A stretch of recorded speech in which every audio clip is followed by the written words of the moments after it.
Figure shows the displacement of a particle moving along x-axis as a function of time. The acceleration of the particle is 0 in the region. बच्चों displacement versus time graph दे रखा है, हमें क्या calculate करना है, acceleration calculate करना है। ठीक है, अब ध्यान समझिएगा एक चीज़, अगर अपन बात करें ए से बी तक, तो ए से बी तक आपको क्या चीज़ें कांस्टेंट है, तो आप कहोगे कि ए से बी में स्लोप क्या है, कांस्टेंट। ए बी जल्दी की बच्चों ध्यान से देखिएगा, ए बी में आप क्या कहोगे कि स्लोप क्या है, स्लोप कांस्टेंट है।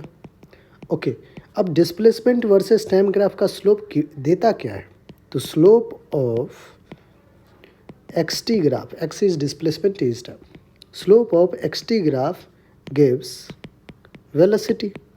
स्लोप क्या देता है बच्चों, वेलोसिटी देता है। तो अगर मैं ए से बी तक के लिए, ए से बी के लिए ध्यान से देखिएगा, अगर मैं velocity versus time graph find out करूँ तो स्लोप क्या है, आप कहोगे कांस्टेंट। स्लोप देता क्या है, वेलोसिटी, तो वेलोसिटी क्या होगा, कांस्टेंट। कांस्टेंट वेलोसिटी का ग्राफ कुछ ऐसे होगा। तो ए से बी के लिए जो है बच्चों वो कांस्टेंट वेलोसिटी का ग्राफ आपने बना दिया। और ध्यान समझिएगा, ए से बी के लिए आपने क्या किया है, कांस्टेंट वेलोसिटी का ग्राफ बना दिया।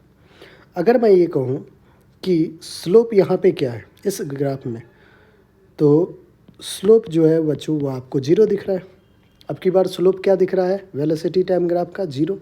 Slope of we T graph gives acceleration, slope of we T graph gives acceleration. तो बच्चों एक्सेलरेशन फिर क्या हो जाएगा, 0, क्योंकि स्लोप 0 है।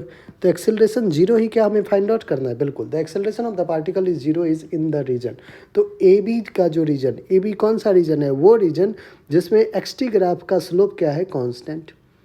अगर बच्चों यही कांस्टेंट ना हो तो क्या वेलोसिटी 0 होगा, क्या नहीं होगा। तो ए बी में तो जो है एक्सेलरेशन क्या होगा, 0 होगा ही होगा, अभी आपने देखा है। और एक कांस्टेंट, ये क्या कांस्टेंट है, क्या स्लोप नहीं है कांस्टेंट। क्या सी से डी कांस्टेंट है, बिल्कुल बच्चों आप ध्यान से देखिए, फिर से सी से डी आपको एक कांस्टेंट स्लोप दिख रहा है, तो सी डी भी आपका क्या होगा, एक्सेलरेशन 0। क्या डी से ई स्लोप कांस्टेंट है, नहीं है।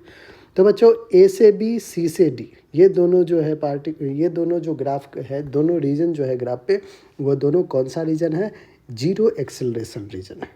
तो कौन सा ऑप्शन हो जाएगा, ए सी कौन सा ऑप्शन है, सेकंड ऑप्शन है। सेकंड ही हमारा क्या है बच्चों, बिल्कुल करेक्ट आंसर है। आई होप बच्चों आपको बहुत ही अच्छे से ये समझ में आ गया होगा।